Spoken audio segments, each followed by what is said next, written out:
Hello, मेरा नाम प्रवीण है और ये मेरे पिताजी हैं। इनका नाम जय किशोर सिंह है।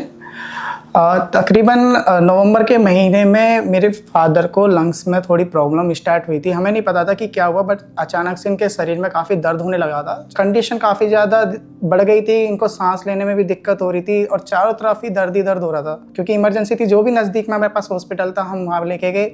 हमने उस हॉस्पिटल में इनको पूरा तरीके से ट्रीटमेंट हमने स्टार्ट करवाया। इमरजेंसी में ही लेके गए थे बेसिकली तो हमने स्टार्टिंग में ही, बट उन्होंने क्या करा कि जैसे कंडीशन देखी इनको तुरंत आईसीयू में एडमिट कर दिया।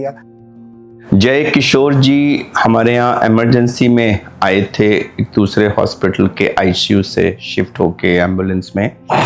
तो इनका सेकेंडरी स्पॉन्टेनियस न्यूमोथोरैक्स डायग्नोसिस था। न्यूमोथोरैक्स का मतलब होता है चेस्ट के अंदर लंग्स के बाहर हवा भर जाना, और स्पॉन्टेनियस मतलब जो अपने आप भर जाए, और सेकेंडरी का मतलब कि लंग्स में कुछ नुक्स है, कुछ बुल्ला हैं, गुब्बारे जैसे कुछ पोर्शंस बने हुए हैं, उनके फटने से जब न्यूमोथोरैक्स होता है उसको हम सेकेंडरी स्पॉन्टेनियस न्यूमोथोरैक्स कहते हैं। तो इनको 25 एक दिन किसी दूसरे हॉस्पिटल में आईसीयू में ट्यूब डालने के बाद रखा गया था और ये इम्प्रूव नहीं हुए थे और सर्जरी ऑफर हुई थी, लेकिन सर्जरी के बारे में इनको काफ़ी पैनिक कर दिया गया था कि बहुत मेजर चीज़ है और वगैरह वगैरह। तो ये बहुत घबराए हुए थे।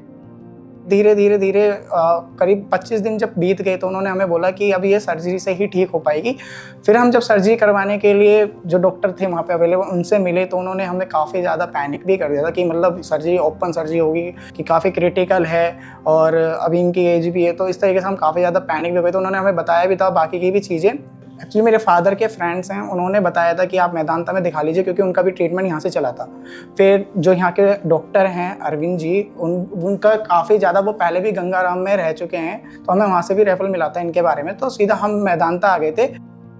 तो सबसे पहला स्टेप जो हमने लिया, इनको ओपीडी में देखने के बाद इनको एडमिट किया, लेकिन आईसीयू ले जाने की कोई ज़रूरत नहीं थी, तो वार्ड में ही एडमिट किया गया और इनको हमने इनकी बीमारी और उसके मैनेजमेंट के बारे में डिटेल में समझाया कि देखिए ऐसे ऐसे है, ये स्मोक के लंग्स पे असर होने की वजह से ये बुल्ले बन जाते हैं और वो फट जाते हैं और उसी वजह से ये हुआ और इसको सर्जरी द्वारा ही ठीक किया जा सकता है, एक बात। दूसरा, इसके लिए ओपन सर्जरी की ज़रूरत नहीं है।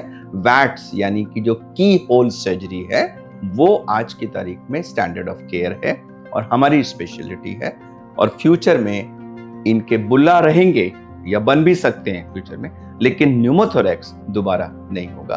तो ये जो प्रॉब्लम इनकी थी जिसकी वजह से ये 25 दिन तक आईसीयू में थे और इतने पैनिक स्टेज में थे, वो इजीली सेटल हो गई। अब वो अपनी नॉर्मल लाइफ में वापस हो गए हैं, घर में सब काम वाम, और हम पेशेंट्स को ऑपरेशन के बाद घर जाके खूब फिजियोथेरेपी करने को, खूब एक्टिव रहने को और बिल्कुल नॉर्मल लाइफ लीड करने के लिए हम एनकरेज करते हैं, और ऐसा ही जयप्रकाश जी के साथ भी हुआ। अब वो बिल्कुल ठीक है, मैं उनको बेस्ट विशेस ऑफर करता हूँ। सर्जरी करने के बाद में एक दिन उन्होंने आईसीयू के अंदर रखा और आईसीयू में रखने के बाद फिर वार्ड में शिफ्ट कर दिया गया।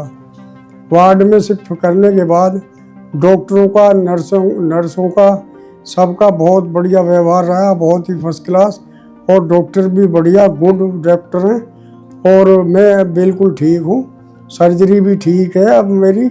वहाँ पे जो वर्जिश कराते हैं वो वर्जिश भी कराई उन्होंने, भाई क्या क्या करना है आपको इसके बाद में। सांस को भी रोक के रखना है, अंदर फेफड़ों को फुलाना है और दिन प्रतिदिन यही प्रतिक्रिया करनी है आपको घर पे जाकर। और बहुत बढ़िया स्टाफ है। बाकी हॉस्पिटल वालों का, डॉक्टरों का सबको धन्यवाद।